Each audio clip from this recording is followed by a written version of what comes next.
Welcome back to Marta from Sparta. Another exciting episode, and in this episode, we will make a sculpture Easter bunnies. So I came across super fun reel of someone making those bunnies, but in super big size. There was not that much directions in the reel how to make them. It was very brief, showcasing how to make them in very large size. So I figured out how to make them on the low budget and fairly simple. I hope you're gonna like it. I am very excited to show you. But before we're gonna get started, don't forget to like and subscribe and hit this notification button so you won't miss another video. Quick thank you for mom and dad for helping me with this project and giving me as many hangers as I needed for my bunnies. Okay, and that's materials which we will need for this project. Pliers to cut a wire, liquid nails to glue the eggs, wire hangers for our bunnies, and variety of styrofoam eggs. Let's start with securing our working area. I have to admit that this project is a little messy. I chose eggs which I got on Amazon in medium and very small sizes. I'm planning to make a family of bunnies. So obviously the body will be larger egg and the head will be smaller egg. The next step would be cutting a variety of sizes from our metal hangers. We will need those pieces to connect a bunny head and bunny body and the legs. So there is no really specific size. It depends from how big your eggs are. So cut quite few of them, and if you need more, you can always cut more later on. We will also use the hangers for bunny ears, so it depends also how big and how long you want bunny ears to be. You have to go proportion obviously wise to the eggs and to the body and to the head you chose for your bunny. So I do not have any sizes. I just decided based on the eggs which I bought on Amazon. Remember that if the ears will be too big and you want to make them smaller, you can always trim them, but you cannot make them longer. So I recommend cutting them a little bit longer that you want to, and you can always trim them shorter or push them more in the styrofoam if they're gonna be a little bit too long for your taste.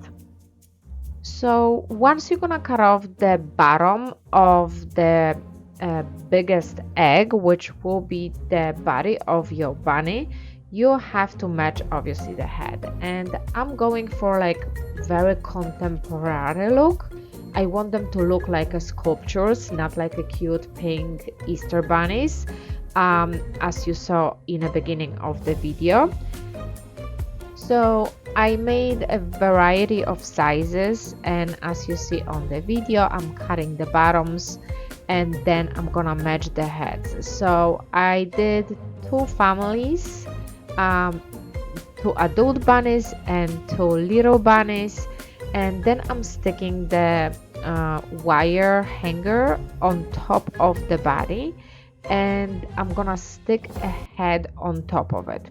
Just make sure that you push the wire deep enough so it's not gonna come through the head. Like you see, when I stick the head on top of it, it just sits very nicely, but it doesn't go through. Even though we are using the wire to secure the head and put the body pieces together, you're still gonna need liquid nails to secure both of them. The reason for it is that when you're gonna be using clay later, if the piece is gonna move a lot, it's gonna crack in the spaces when the pieces are attached. You do not have to use liquid nails. The styrofoam which I actually had was able to handle hot glue. So I use hot glue gun on tiny bunnies, on baby bunnies, and on the legs and the tails, but usually hot glue melts styrofoam. This styrofoam was very thick and even very hard to cut. So I have to say that if you don't want to spend money on liquid nails, hot glue gun will definitely work. So that's how the body of the bunny looks like without the ears. And as I mentioned before, I made a whole family. I'm planning to gift one family uh, to my friend. And yes, and next step would be have a coffee, make more bunnies, and let's make bunny ears. So again, as I mentioned originally, I recommend cutting a little bit longer bunny ears that you think you will need, because you can always make them shorter if you don't like it. In order to make a bunny ears, once you're gonna cut the wire and you're gonna bend it, you will need to put like either paper tape, or like in my case I had painter's tape laying around, and just wrap it around the ears to fill this hollow space. Leave like an inch or 2 inches on the bottom, so you will be able to stick the ear in a bunny. So don't tape it all the way down, leave some room, so again you're gonna be able to stick the ear in a bunny head. Please remember that this is styrofoam. So basically bunny ears are metal, and they were heavier than the rest of the bunny. So you will have to balance your bunny and put the ears in the right area, so the bunny will sit up with ears attached. So I stick my bunny ears because I want them to be very long, little bit more to the back of the head. So once I'm gonna put plaster all over the bunny, and ears gonna be even heavier than they are right now, bunny will sit up. And you will see in a minute on the video that once I stick one ear in, I had to rest the bunny over my coffee cup to kind of like help it sit up, and then I stuck another ear and it helped me balance the bunny. And that's how cute they are, even without the plaster on, with ears attached. I wanted the big bunnies to have like a huge long and fun ears. I made one bunny with flappy ear. I'm not sure if that's gonna be good decision for plastering later, but you will find out. Once I glued all pieces of my bunnies with liquid nails and I attached the ears, I had to let them sit and let the glue set. So that was the one day. It's going to be multiple day project. That was my day one, creating the bunnies from styrofoam, attaching ears and gluing all pieces together. And I let them sit overnight for glue to bond. Day number two was a little bit more challenging and super messy, so secure your area pretty well. We will be using plaster sheets to cover the bunny and the ears. So basically you're gonna need to cut them in smaller pieces. I mean, depends how big your bunnies are. So as you see on the video, I'm gonna cut like different sizes and slices of the plaster sheets because I think it will be easier, at least it was easier for me to cover all these bunny curves and under the head and tiny legs and the tails and so on and so on. Applying plaster is super easy, it's just very messy. Basically you are putting your plaster for a few seconds in the water, then you have to put the plaster on your object, and I use the very wide paintbrush to kind of smooth it out and make a plaster stay on the bunny and cover all areas. Make sure that you cover all bunny, cover everything. Ears were very challenging because they're tiny. It's super easy, just dip it in the water, put it around, use the brush to smooth it out and listen to the music. It's gonna take a while. This is very time consuming part of this process, and I think that's the longest part of this project. It took me 2 hours to cover all bunnies. It was super messy, but it was totally worth it. I used 3 rolls, but again, it depends how big your bunnies are. I made 2 families of the bunnies, as I mentioned before. One will be gifted to my friend, but overall, it took me 3 rolls of the plaster to cover all my bunnies. This plaster is available on Amazon. I'm gonna link everything in description below if you're interested. So I decided to put 3 layers of the plaster on each bunny, especially on the big bunnies. I wanted them to feel like heavy, like sculptural, like they all made from the cement or plaster. So it was my personal choice. I put it 3 layers of plaster, and I let each layer dry for at least 6 hours. So for me, this project was way longer than it could be for you. It's your decision. I had plenty of plaster left over from the previous project, so I decided to use it.